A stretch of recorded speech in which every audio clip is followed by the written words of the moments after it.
निर्भया के दोषियों का आखिरी अंजाम।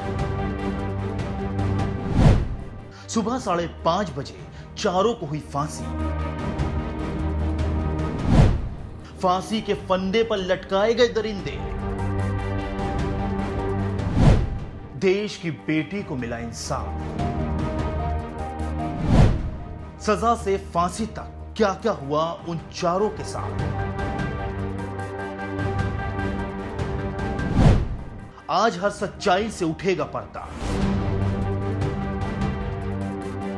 20 मार्च की तारीख हिंदुस्तान के इतिहास में सुनहरे अक्षरों में लिखी जाएगी, क्योंकि यही वो तारीख है जब 4 दरिंदों की सांसों को कोर्ट ने हमेशा के लिए रोक दिया।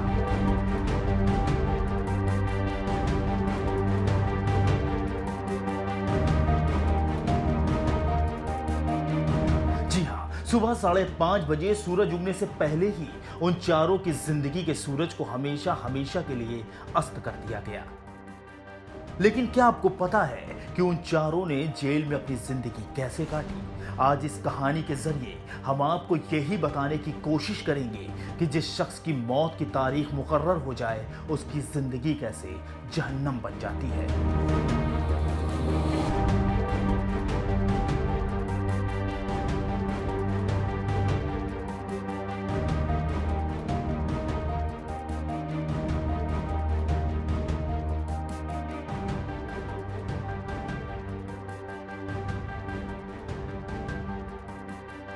फास्ट ट्रैक कोर्ट ने दिसंबर साल 2013 के रोज विनय, मुकेश, पवन और अक्षय को दोषी करार देते हुए सजाए मौत सुना दी।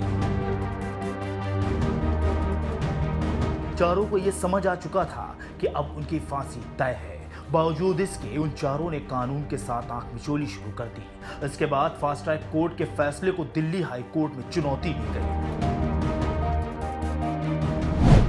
2 जून साल 2014 2 आरोपियों ने हाई कोर्ट के फैसले को चुनौती देते हुए सुप्रीम कोर्ट में याचिका दायर की और हाई कोर्ट ने फास्ट ट्रैक कोर्ट की सजा को बरकरार रखा।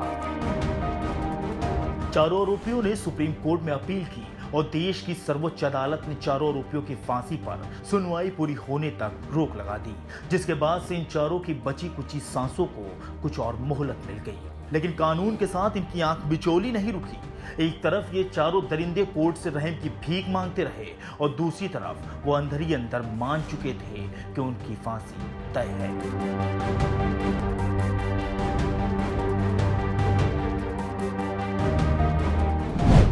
11 अप्रैल साल 2016 ये वो तारीख थी जब सुप्रीम कोर्ट ने केस जल्द निपटाने के लिए 3 जजों की बेंच को नियुक्त किया। 5 मई साल 2017 सुप्रीम कोर्ट ने सभी दोषियों की सजा बरकरार रखी। सुप्रीम कोर्ट का फैसला सुनकर इन चारों की आंखों के सामने मौत नाचने लगी। अब तक ये चारों अपने कई पैतरे आजमा चुके थे, लेकिन अभी बहुत से मौके थे जिनके सहारे ये लोग अपनी फांसी को टालने में लग गए। लेकिन सच्चाई क्या थी वो सब जानते हैं। बावजूद इसके इन चारों ने बचने की कोशिशें जारी रखी। कभी ये पुनर्विचार याचिका दायर करते तो कभी राष्ट्रपति के पास दया याचिका भेजते, लेकिन धीरे धीरे उनके सारे हथकंडे खत्म हो गए। जेल कर्मचारियों के मुताबिक इन चारों ने अपनी फांसी से करीब 1 महीने पहले ही खाना पीना छोड़ दिया था। ये लोग किसी से बातचीत नहीं करते थे।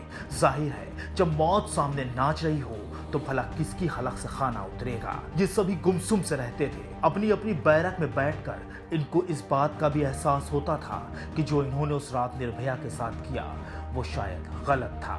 लेकिन अब पछताने से क्या फायदा, क्योंकि इनकी हवस ने 16 दिसंबर की उस रात न सिर्फ निर्भया के साथ हैवानियत को अंजाम दिया था, बल्कि पूरी इंसानियत का भी बलात्कार किया था।